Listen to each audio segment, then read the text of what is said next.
Cumulus clouds and all of that, Mm-hmm. just because we know that Mother Nature has the ultimate say as to whether or not things actually go up in the air today. Oh, yeah. First Warning meteorologist Eric Burris is live at Kennedy Space Center. Eric, you've been out there all morning into the afternoon, taking a look at the launch forecast as it moves on. Yeah, and things are continuing to trend better and better. I just want to step out of the way, guys, and just give you an idea. Looking over to Launch Complex 39B, there is definitely some cloud cover over top.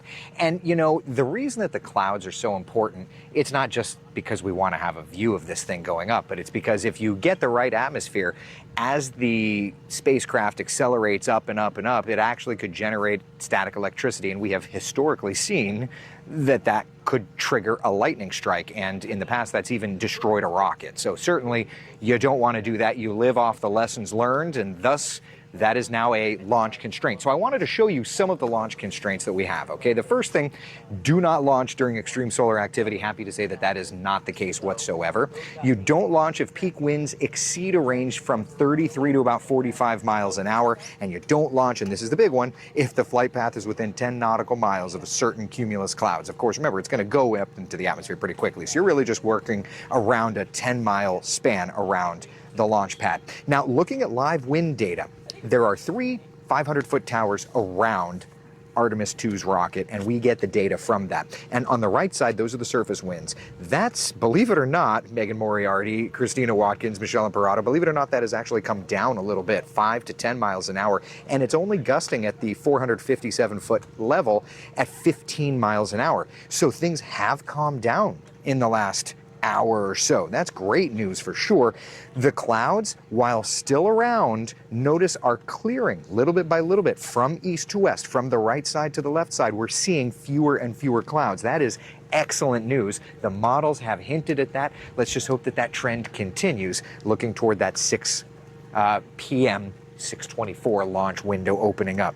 So for now, while we're watching things still hours away from liftoff time, the trends are looking better. We're going to take a look at brand new Futurecast model data coming up, all new in the next hour. But for now, want to send things inside to my colleague, meteorologist Cam Tran, to take a look at the rest of the forecast picture. Cam, how are we looking elsewhere around Central Florida? That's right. So if you're going to step outside around 6:24 this evening for those viewing conditions, things are actually looking great. We can see a few clouds in the Orlando metro, but notice as we go towards 8:30, towards the latter half of the window, look how those clouds completely clear on out. So again, perfect viewing conditions if you're going to step outside.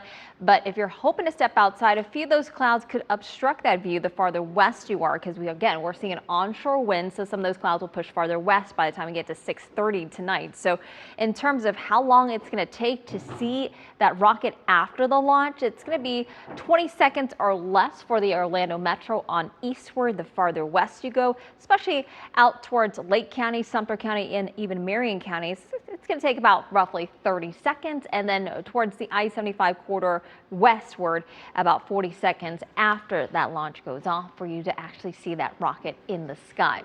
One of our favorite satellites to look at in terms of clouds, you can see lots of clouds inland, but thankfully, as Eric mentioned earlier, we're finally getting a little bit of clearing there directly along the Space Coast. However, still within that 10-mile radius, we're still seeing a few showers, mostly to the south of Space Launch Complex 39B, though. You can see a couple of rain showers near Port St. John and just north of Cape Canaveral this afternoon. We're also seeing, because of that breezy onshore wind, right now we are seeing some showers out towards Meadowwoods, Lake Hart, and a couple of rain showers by Umatilla as well as in Paisley. So as you're heading out this evening, wouldn't hurt to grab that umbrella. We're also dealing with some really breezy winds out of the east at 5 to 15 miles per hour sustained, but occasional gusts as strong as 25 at times. So as we go through the rest of the evening, still got that slight chance of a shower around because of that breezy onshore flow. But as we take a look at your Central Florida's certified most accurate 7-day forecast, even higher rain chances for tomorrow. Make sure you grab that rain gear. 50% chance of quick passing showers for Thursday afternoon, drying out Friday and Saturday, and for Easter Sunday, 40% chance of rain. A late season cold front arriving Monday to Tuesday will bring another return of rain, and that is going to be keeping us on the cooler side behind that front midweek next week.